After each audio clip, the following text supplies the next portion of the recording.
شب برات کے بارے میں خوب سمجھ لیں، بہت سارے کام کیے جاتے ہیں۔ اس رات کے بارے میں یہ کہا جاتا ہے عبادت کی فضیلت ہے، ایک بات یہ ہو گئی۔ دوسری بات یہ بتائی جاتی ہے کہ اس رات قبرستان جانا چاہیے۔ تیسری بات یہ بتائی جاتی ہے اس رات تقدیر کے فیصلے ہوتے ہیں۔ چوتھی بات یہ بتائی جاتی ہے اس رات قرآن نازل ہوا ہے۔ پانچویں بات یہ بتائی جاتی ہے کہ اس رات میں پٹاخے وٹاخے، یا چھٹی یہ کہ نہانا دھونا چاہیے۔ ساتویں یہ کہ کوئی میٹھا میٹھا کھانا چاہیے، کھلانا چاہیے، برکت ہوتی ہے رزق میں۔ جی پتوں کا، بیری کے پتوں سے نہاتے ہیں لوگ، بیری کے پتوں سے، بیری کے سارے، میں تو بکریاں چرانے جاتا تھا نا، تو بیری کے پتے وہ شب برات سے پہلے شارٹ ہو جاتے تھے، ہم پہلے سے بکریوں کو چرا کے لے آتے تھے، شب برات میں پتے غائب ہو جائیں گے۔ تو ان میں صرف ایک عبادت ایسی ہے جس میں اختلاف ہے۔ جمہور حضرات اس کے قائل ہیں کہ شب برات کی رات میں عبادت کا ثواب دوسری راتوں سے زیادہ ملتا ہے، اور بعض اس کے قائل ہیں کہ عبادت کی بھی کوئی فضیلت نہیں ہے سرے سے۔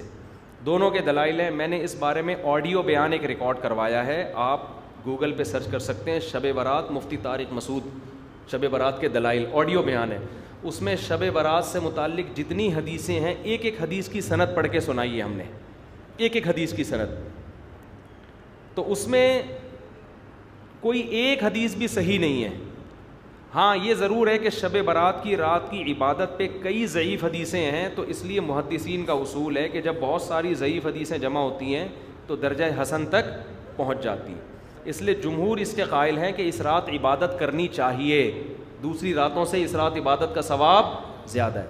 تو کرنے کا کام صرف اور صرف اور صرف عبادت ہے بس۔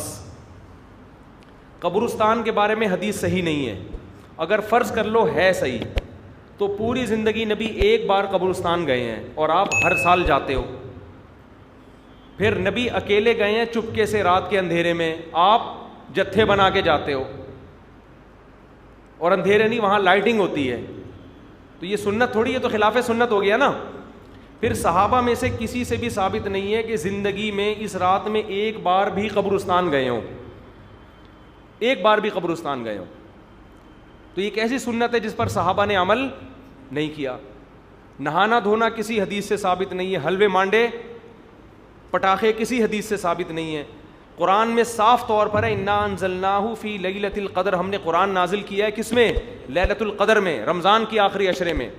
فیہا یفرق کل امر حکیم، سارے تقدیر کے سال بھر کے فیصلے اس شب قدر میں ہوتے ہیں۔ تو اتنی واضح قرآن کی آیتیں موجود ہیں، تو شب برات کے بارے میں ایسی روایتیں موجود نہیں ہیں، سمجھتے ہو؟ اس لیے بعض ائمہ اس کے قائل ہے کہ بعض رافضیوں نے، بعض لوگوں نے لیلۃ القدر جو ہے نا رمضان کے آخری عشرے میں ہوتی ہے، اس رات کی ویلیو کو گھٹانے کے لیے اس کی اہمیت بڑھائی ہے، تاکہ اس رات کی ویلیو کیا ہو جائے؟ کم ہو جائے۔ تو اس کے مقابلے میں اس رات کو لا کے کھڑا کر دیا۔